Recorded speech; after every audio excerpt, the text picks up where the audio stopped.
ان کا حکم دینے سے پہلے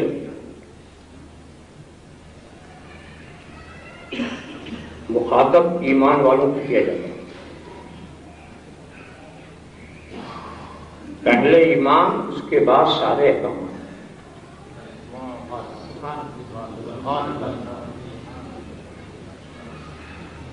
وجہ یہ ہے کہ ایمان کے بغیر کوئی عمل کارآمد نہیں، کوئی نیکی کام آنے والی نہیں. حقیقت یہ ہے کہ ایمان کے بغیر نیکی کا وجود ہی نہیں ہوتا. جو چیز نیکی کی شکل میں آپ دیکھتے ہیں وہ نیکی کی صورت تو ہوتی ہے، نیکی کی حقیقت نہیں ہوتی. ایمان والا سچ بولے ایک نیکی، ایمان سے ہٹ کے سچ بولے اب یہ کوئی نیکی نہیں.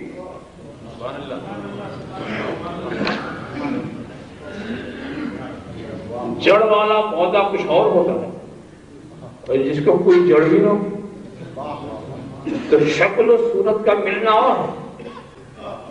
سچ کی حقیقت بظاہر ایک جیسی لگتی ہے مگر وہ سچ کیا جو خدا کی بارگاہ میں مقبول نہ. یہ قبولیت ہوتی ہے ایمان سے. ایمان کی حیثیت ایسے ہی ہے جیسے جڑ، اور دوسرے اعمال جتنے ہیں یہ سب شاخیں. اگر جڑ ہی نہ ہو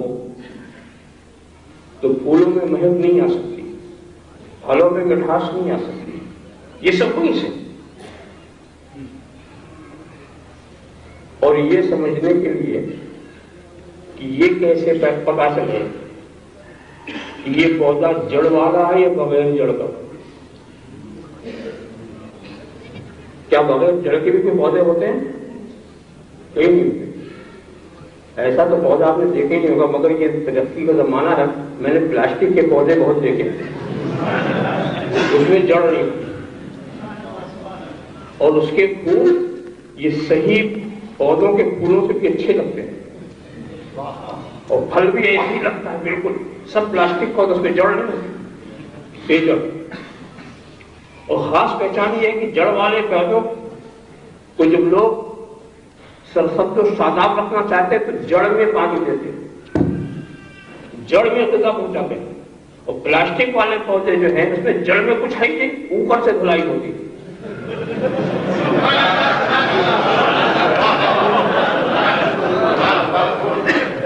وہ اوپر سے دھلائی کرتے ہیں. تو جو ایمان پر زور دے اور ایمان کے بچانے کی تدبیر کرے سمجھ لو وہ جڑ والا. اور جو صرف اوپر ہی کی صفائی کر رہا اور جڑ کا خیال ہی نہیں وہ پلاسٹک والے. تو پلاسٹک والوں کے پھولوں میں پھول تو دکھے گا، مہک نہیں ہوگی، پھل تو ہوگا، مٹھاس نہیں ہوگا. یہ تو صرف جڑ والے پودے ہیں جن کے پھل میٹھے ہوتے ہیں، جن کے پھول مہکتے ہیں.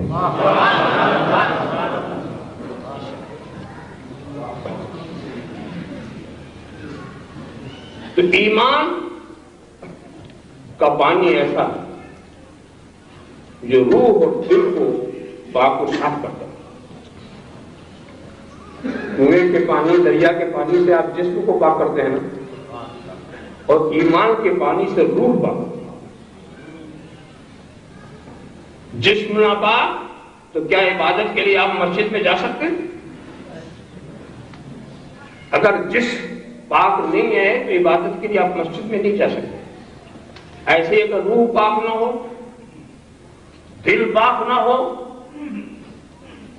تو جو قرب الہی کی مسجد ہے وہاں بھی گزرا پڑی. اسی لیے ایمان کی شرط یا ایھا الذین آمنوا، خوف خدا کی دعوت کس کو؟ صرف ایمان والوں. تقوی کی بات کس سے؟ صرف ایمان والوں سے. پرہیزگاری کا حکم کسے؟ صرف ایمان والوں کو. کیوں؟ اگر ایمان نہیں ہے نہ کوئی تقوی کارآمد، نہ کوئی پرہیزگاری. دیکھنے میں پرہیزگاری لگتی ہے، پرہیزگاری کا وجود ہی نہیں ہوتا ایمان کی بات. یہاں پر ایک بات اور بتا دوں کہ ایک چیز ہے توحید، لوگوں کو مغالطہ ہو رہا ہے، چند باتیں بتا کر روانہ ہو جاؤں۔ ایک چیز ہے توحید اور ایک ہے ایمان۔ توحید کہتے ہیں خدا کو ایک ماننا، اور ایمان کہتے ہیں اللہ کے رسول کو برحق ماننا۔ یہاں ایک لفظ کا خیال رکھیے گا، میں نے کہا کیا ہے؟ برحق ماننا، برحق جاننا نہیں۔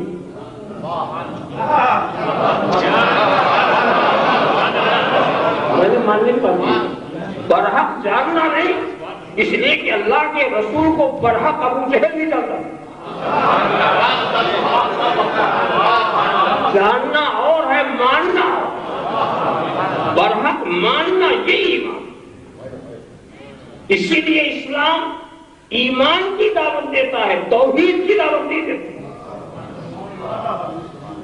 ایمان اس لیے کہ توحید بغیر ایمان کے بیکار، بے سود۔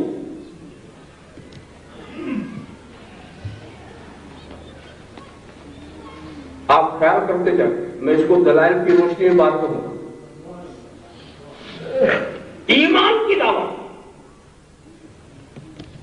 سورہ مبارکہ پڑھتے رہے، قل هو اللہ احد، اے محبوب تم کہتے رہو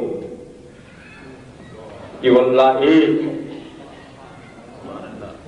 تم کہتے رہو، کہتے رہو۔ کیوں کہتے رہیں؟ کیا اللہ کو ایک کوئی اپنی عقل سے نہیں مان سکتا؟ یاد رکھو، اللہ کی توحید کو عقل سے بھی سمجھا جا سکتا ہے۔ اسی لیے جہاں ایسی جگہ آج نہیں ہے، ایک فرضی شکل ہے کہ جہاں کسی نبی کی ہدایت نہ پہنچی، وہاں بھی نجات کے لیے خدا کو ایک ماننا ضروری، یعنی توحید یہ فرض ہے ایسے لوگوں کے لیے بھی جہاں نبی کی دعوت نہ پہنچی ہو، اس لیے کہ خدا کا وجود اور اس کی توحید کو عقل سے سمجھا جا سکتا ہے۔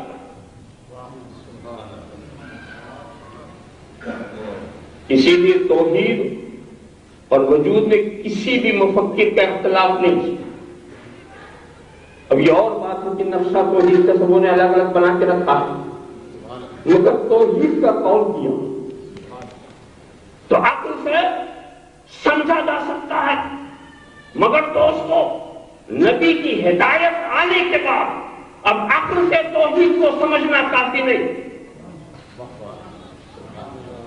نبی کی ہدایت کے آ جانے کے بعد تو اے محبوب تم کہتے رہو، توحید کا درس دیتے رہو۔ اس لیے جو اپنے عقل سے، اپنے شعور سے، اپنے ادراک سے خدا کو ایک سمجھے گا وہ موحد ہے، اور جو تیرے کہنے سے مانے گا وہ مومن ہے۔ جو تیرے کہنے سے مانے گا وہ مومن ہے۔ ہمیں موحد نہیں بنانا ہے، مومن بنانا ہے۔ اللہم صل علی سیدنا محمد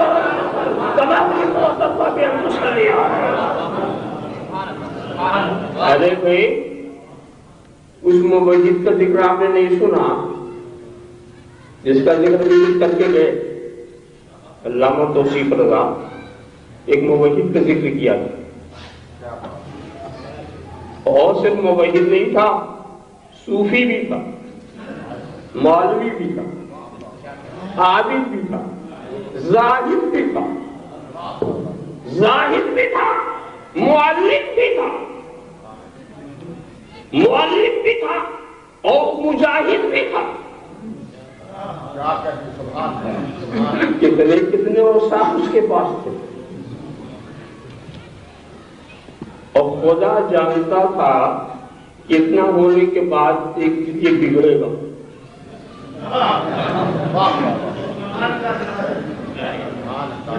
خدا کے ماننے میں اسے کبھی نہ تکلف تھا، نہ کبھی ہوتا۔ آمنتو باللہ و ملائکتہ، اس کا عامل پہلے ہی سے تھا، وہ اللہ کو بھی مانتا تھا، مانتا ہی نہیں تھا، بات چیت بھی ہوتی تھی، ملائکہ کو دیکھتا تھا، ملائکہ کو درس دیتا تھا، اور جانتے ہو کتنا بڑا عالم؟ میں تو بڑے اطمینان سے کہتا ہوں کہ اتنا بڑا عالم تلاش کرو گے تو نہیں پاؤ گے، اس لیے کہ جتنی فقہ ہے سب کا وہ عالم، چاہے وہ شافعی فقہ ہو، چاہے مالکی ہو، چاہے وہ حنبلی ہو، چاہے وہ حنفی ہو، جتنی فقہ ہے سب کا وہ عالم ہے، اور جتنی فقہ اس وقت معلوم ہو چکی ہیں، یہ تو رائج ہے چاروں، ان کا بھی وہ عالم، قرآن کا عالم، حدیث کا عالم، راستے بھلائی کے کتنے وہ بھی جانتا، شر کے راستے کتنے وہ بھی جانتا۔ ارے اگر ساری شریعت کا علم اسے نہ ہو تو کیا جانے خیر کیا ہے شر کیا ہے، اور جب نہ جانے گا تو کہلائے گا کیسے؟ برائیوں سے ہٹاتا ہے، برائیوں کی طرف لے جاتا ہے، بھلائیوں سے ہٹاتا ہے، تو جانتا ہے کہ اس میں بھلائی ہے، اس میں برائی ہے، اسی لیے تو اتنا بڑا علم رکھنے کے باوجود مردود ہو گیا، اس لیے کہ جب تک نبی نہیں آئے تھے اس کی توحید ان کے کام کی تھی، جب تک نبی کو نہیں بھیجا گیا تھا وہ توحید کے اوپر پرواز کر رہا تھا، مگر اب جب نبی آ گیا ہے تو اب اگر تجھے صحیح رہنا ہے تو پہلے اس کی تعظیم کر، اس نبی کو مان لے، جب تک نبی کو نہیں مانے گا تیری توحید تیرے کام نہیں آئے گی، تو مردود ہو جائے گا، صوفی بنا کر، مولوی بنا کر، زاہد بنا کر، عابد بنا کر، معلم بنا کر مردود کر دیا، مردود کر دیا۔ اس میں عبرت ہے ان کے لیے جو اپنے کو صوفی سمجھتے ہیں، مولوی سمجھتے ہیں، عابد سمجھتے ہیں، عاقل سمجھتے ہیں، زاہد سمجھتے ہیں۔ بے خوف مت رہنا، بے خوف مت رہنا، اور یہ سمجھ لینا کہ سارا علم، سارا تقویٰ اسی وقت کام آئے گا جب تیرے دل میں نبی کی عظمت ہو، نبی سے محبت ہوگی، نبی پر ایمان ہوگا۔ معیار بنا دیا کہ نبی کے آگے جھک جاؤ۔ ایک بات بتاؤ، جب کوئی آدمی کسی کے آگے جھکے گا تو تعظیم کب کرے گا؟ اسے علم ہو کہ یہ عظمت والا ہے۔ ایک ہے عقیدہ تعظیم، ایک ہے عمل تعظیم۔ جس کا عقیدہ ہی نہ ہو تو تعظیم کیا کرے گا؟ اس مقام پر ایک بات میں کہہ کے اور گزر جاتا ہوں کہ شیطان سے جب کہا گیا آدم کی تعظیم کرو تو اس نے کیا کہا؟ میں ان سے بہتر ہوں، یہ تو انا خیر منہ۔ اب کسی کو شیطانی فتوے ہی سے محبت ہو تو شیطان کا فتویٰ میں سنا دوں۔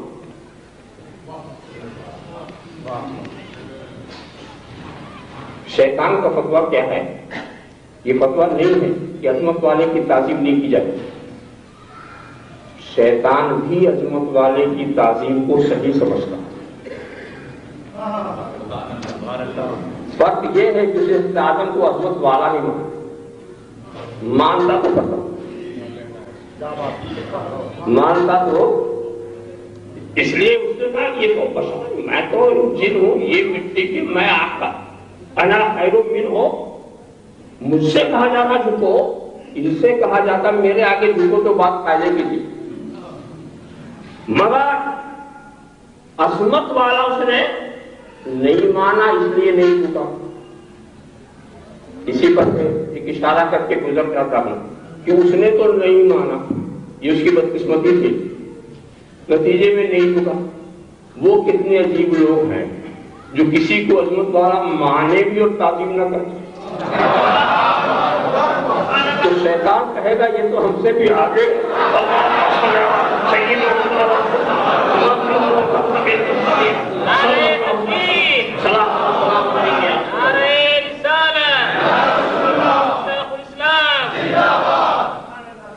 دوسری بات غور کرنے کی یہ ہے کہ خدا نے جو ہمارا نام کیا رکھا، موحد رکھا، موحد نہیں رکھا، مومن رکھا۔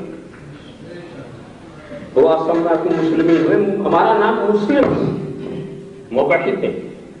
اور قرآن میں ہمیں جہاں جہاں خطاب کیا گیا تو کیسے، یا ایھا الذین آمنوا، یہی تو ہے نا، یا ایھا الذین وحدوا، یا ایھا الذین وحدوا، کہیں بھی نہیں اے توحیدیے، اے توحیدیے، اے ایمان والے۔ اور جہاں ہماری تعریف کی تو مومنین، مومنات، مسلمین، مسلمات، کہیں نہیں کہا گیا موحدین، موحدات۔ اس کو قابل تعریف کہیں نہیں سمجھا گیا۔ تو اس سے پتا چلا کہ ایمان کے بغیر توحید، اور ایک امتحان بھی تو ہوگا نا، وہ قبر میں۔ وہ تیسری بات عرض کروں، بار بار اس کے متعلق آپ سنتے ہی رہتے ہیں، لہذا تفصیلات میں نہیں۔ دو سوال تو بہت ہی آسان سے گزر جائیں گے۔ جو سوال ہے من ربوں کا، تمہارا رب کون؟ حدیث۔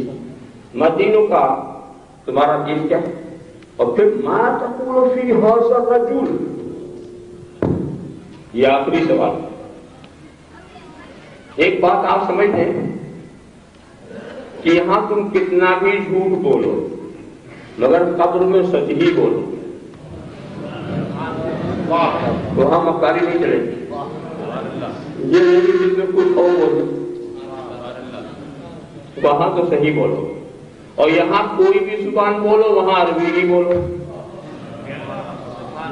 عربی سمجھو گے، عربی بولو گے۔ جب وہ پوچھا جائے گا اس مرد کے بارے میں کیا کہتے ہو، یہ آخری سوال بہت اہمیت کا حامل ہے۔ اور سوالات تو تین ہیں، تو کم سے کم دو سوال کا تو صحیح جواب دے دیتے، مگر تین میں ایک سوال کا بھی جواب نہیں دے پائے۔ ارے کسی کو تم رب کہہ دیتے نا تو من ربوں کے جواب میں دے دیتے، ماں دینوں کے جواب میں کچھ دے دیتے، نہیں دیا۔ ارے کم از کم ربی اللہ کہہ دیا ہوتا، دینی الاسلام کہہ دیا ہوتا، کچھ تو کہا ہوتا۔ یہاں تو تم اللہ کو رب کہتے رہے، اسلام کو دین بتاتے رہے، تم جواب دینے میں کوشش کرتے، کم از کم دو کا تو جواب دیتے، مگر اس کا بھی جواب دیتے ہے ہاتھ لادری، ہے ہاتھ لادری۔ معلوم ہے کہ سوال تو تین ہے، مگر تینوں کی روح ایک ہے۔ جس کو ایک کا جواب نہیں آئے گا کسی کا بھی جواب نہیں آئے گا۔ جس کو جواب نہیں آئے گا، یعنی جو رسول پر ایمان کا جواب نہیں رکھتا، وہ خدا کی توحید کا بھی جواب نہ دے سکے گا، وہ خدا کے توحید کا بھی جواب نہ دے سکے گا۔ اور کتنے پیارے انداز سے کہا گیا ما تقول فی ھذا الرجل، اس مرد کے بارے میں کیا کہتے ہیں۔ یہاں کچھ لوگ بڑے نقطے پیدا کرتے ہیں، اسی لیے اس کا جواب بھی جگہ جگہ دینا ضروری ہوتا ہے۔ جو کہا اس مرد، ایک لفظ اس مرد، ایک لفظ اس مرد، آپ اس پوچھتے ہیں ھذا ذالک، اس مرد، اس مرد، اس کا لفظ بتا رہا ہے کہ جس کے بارے میں سوال کیا جا رہا ہے وہ قریب ہے، وہ قریب۔ اور پھر اس کی بات لوگ کیا کہتے ہیں، ان کو یہ مشکل ہے کہ ایک گنبد خضرا والا ساری قبروں میں کیسے، بڑی حیرت۔ اس میں حیرت نہیں کہ دو حضرات نکیرین ساری قبروں میں کیسے، اس میں حیرت نہیں ایک ملک الموت سارے مردوں کے سامنے کیسے، اس میں حیرت نہیں۔ غلام کی طاقت مانتے ہیں، آقا کی بات نہیں مانتے۔ ایک گنبد خضرا والا سارے جہاں کیسے، تو اب اس کے لیے دیکھیے اپنی گدے کیا لگایا انہوں نے، گدا یہ لگایا کہ بھئی دیکھو اصل میں وہ نبی کی تصویر دکھائی جاتی ہے. وہ فرشتے تصویر لا کے پوچھتے ہیں کہ اس مرد کے بارے میں کیا کہتے ہیں. تو ان سے یہ پوچھو کہ تصویر لینے والے دو ہی ہیں نا, دو ہی ہیں نا, اور وہ ہر قبر میں تصویر ان کے پاس ایک ہی ہے, تصویر ایک ہی ہے. ایک رسول کی ایک تصویر کروڑوں قبروں میں پہنچ جائے اور خود ذات رسول نہ پہنچ سکے, خود ذات رسول نہ پہنچ سکے, تصویر پہنچ جائے. خدا جب دین لیتا ہے تو عقل چھین لیتا ہے. اور دوسری بات ایسی پکی تو ہو کہ اس میں یہ تو نہیں کہا گیا ما تقول فی ھذا تصویر, اس میں کہا گیا ما تقول فی ھذا الرجل, اس رجل کے اس مرد کے بارے میں کیا کہتے ہو. یاد رکھو مرد کی تصویر مرد نہیں, عورت کی تصویر عورت نہیں, پانی کی تصویر پانی نہیں, آگ کی تصویر آگ نہیں. اگر تم نے پانی کی تصویر کو پانی کہہ دیا تو پیاس لگے گی, تصویر پیش کرتی جاتی ہے.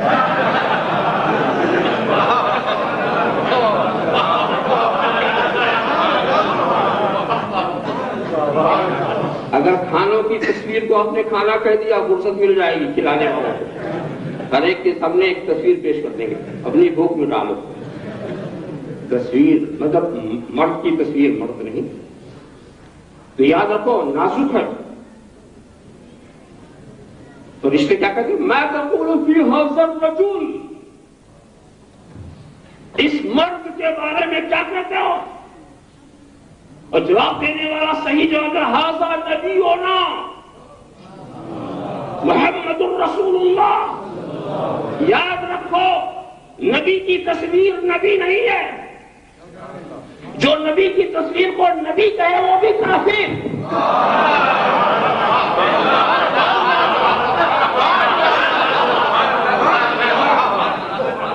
تو یہی تو میں کہتا ہوں کہ مرد کی تصویر کو مرد کہنا جھوٹ ہے اور کسی تصویر کو نبی کہنا کفر ہے.